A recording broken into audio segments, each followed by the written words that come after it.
Welcome to Unit 5, Lesson 2, The American Revolution, Breaking with Britain. Congress has always had a difficult job, making decisions that will impact a large number of people. In 1775, the Second Continental Congress faced a hard choice: pursue peace or prepare for war. Peace rejected.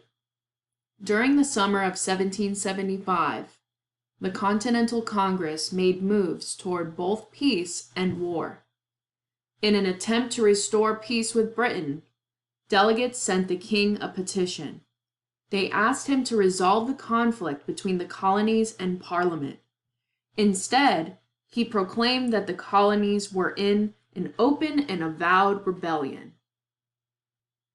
At the same time, Congress sent an army north to invade Canada and take on the British forces there. This proved to be a poor decision.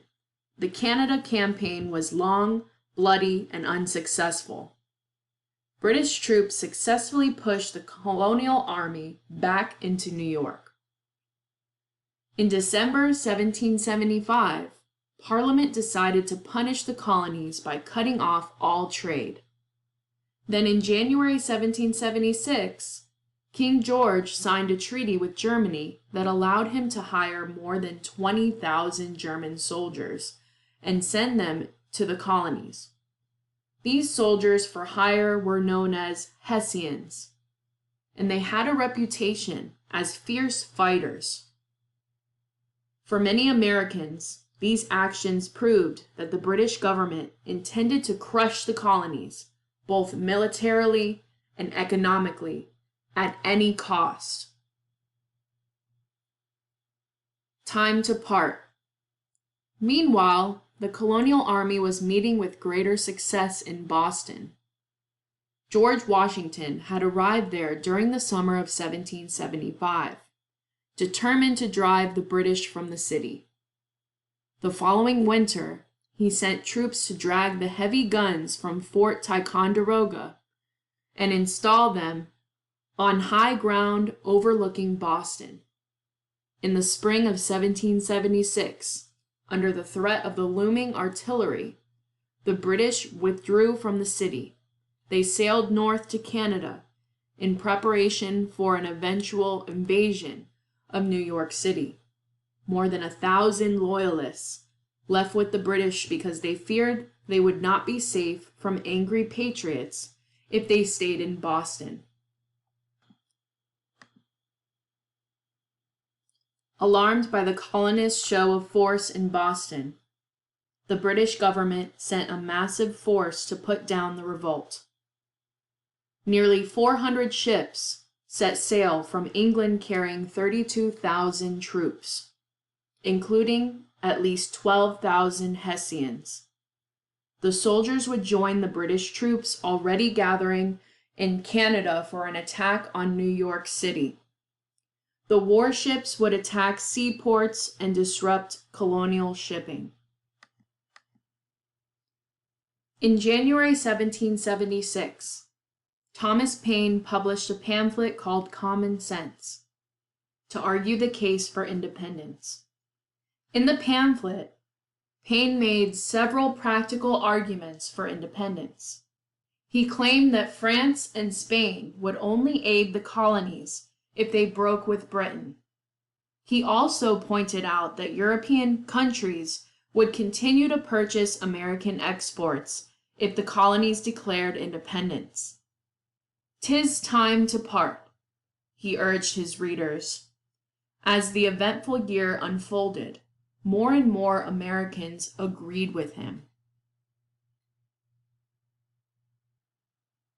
Thousands of copies of Common Sense were printed, sold, and read aloud in meeting rooms and inns throughout the colonies. Because it was originally anonymous, many initially attributed Common Sense to Ben Franklin. Ben Franklin was a scientist and revolutionary. He was a printer and publisher in Philadelphia. He even owned his own printing press. So it is not a surprise that some would think he published Common Sense. While the colonists were brooding over the outrages of the Intolerable Acts and the loss at Bunker Hill, a tiny pamphlet appeared in January 1776, which spoke to their grievances and tapped into their unspoken desire for independence. It was called Common Sense, and its author was a recent English immigrant named Thomas Paine. And he decided that he would write something to contribute to this debate on independence. And he called it Common Sense, and it turned out to be an unbelievably powerful statement in which he assaulted George III as a monster, an idiot. It was simple common sense, Paine argued, for Americans to sever ties with England. The English government had deprived Americans of their rights, dragged them into wars in which they had no interest, and inflicted violence upon them. The island of England was no more fit to rule the American continent, he wrote, than a satellite was fit to rule the sun.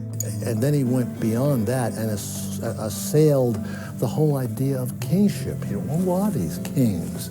Yeah, just because you're a king, does it mean you really should have the power, the intelligence to rule people and influence their lives? No, he said, only the people have the right to decide who should govern them. Common Sense sold more than 100,000 copies in its first few months. Paine's pamphlet touched the hearts and changed the minds of thousands of Americans. It came at the right time, in the right place, when colonists were ready to embrace a strong argument for independence. Just a quick review before we end this video. The colonists began moving toward independence in 1775. England cut off all trade and hired soldiers for an attack on New York City. Thomas Paine's pamphlet, named Common Sense, argued for declaring independence, and that's a picture of Thomas Paine. That's all for today's video.